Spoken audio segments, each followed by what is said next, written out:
Ya, kita akan buat tetesan kinetik dari tabung bambu ini. Untuk tindak lanjut video sebelumnya sobat, saya akan sempurnakan video itu. Ini adalah tabung untuk menyiram tanaman sobat, dari bambu saya buat satu ruas, dan ini nanti kita tancap ke tanah, dan ini di sini saya lubangi di tengah agar ketika dipapar oleh panas dia tidak pecah. Nah, jadi sisa air itu tetap ada di bagian bawah, jadi bambu ini tidak retak begitu. Dan saya masukkan ijuk dari enau ini seperti ini. Setelah masuk ke dalam, kita putar supaya dia makin padat. Langkah selanjutnya saya mengiris daun daun sirih ini.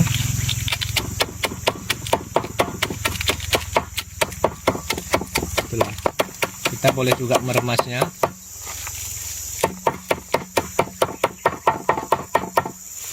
Dan kita masukkan ke gemuran ini.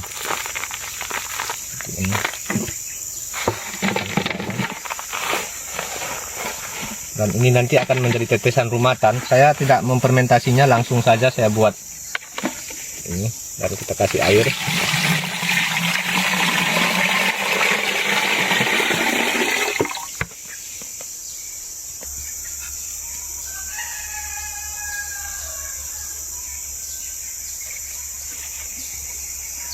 Dan kita mengisikannya air itu ke sini sobat, seperti ini.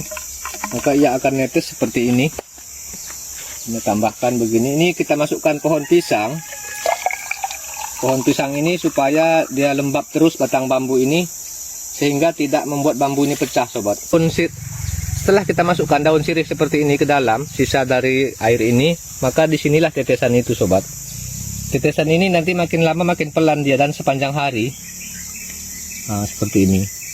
Ini akan memberikan tekanan kinetik ke batu ini. Dan efek dari tekanan kinetik itu akan menghasilkan aerasi, sehingga oksigen di tanah ini ada dan kelembapan tetap ada. Sehingga ATP dari akar tanaman ini akan terdapat sobat, karena ia akan menghasilkan oksigen. Demikian sobat, dan salam sehat selalu. Terima kasih. Ya, kita akan buat tetesan kinetik dari tabung bambu ini. Untuk tindak lanjut video sebelumnya sobat, saya akan sempurnakan video itu. Seperti tekanan kinetik yang telah saya buat ini. Nah, seperti ini sobat. Dan ini akan saya perbaiki. Saya menggunakan bambu yang sangat panjang itu nantinya. Maka untuk itu mari kita lihat langkah-langkahnya.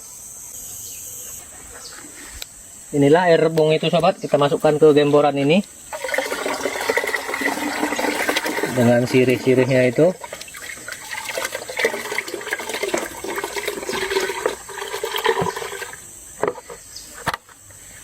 Dan kita isikan di tabung ini sobat. Kita isikan di sini.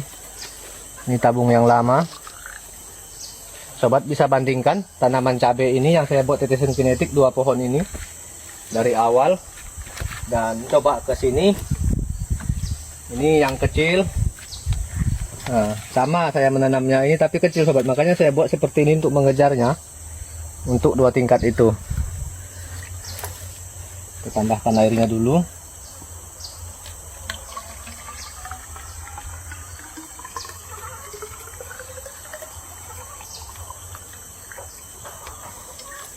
Seperti ini. Maka dia akan menetes jatuh di batu ini sobat. Dan dari tetesan ini juga akan jatuh lagi ke sini, ke batu ini. Sehingga double aerasi nanti antara tabung ini, sehingga menciptakan oksigen yang kaya untuk akar sahabat. Dengan kekayaan oksigen itu yang diterima oleh akar yang lebih dari cukup itu, maka hasilnya seperti cabai yang 2 ini sobat. Inilah buktinya yang saya buat. Jadi kalau sobat bertanya bagaimana skala besar begitu, pertanyaan yang sangat pintar itu sobat. Tapi cobalah berpikir bagaimana membuat rekayasa ini agar bisa dibuat dengan skala besar. Itu juga pertanyaannya yang ingin kita bangun bersama begitu. Demikian dan selamat mencoba sobat. Terima kasih.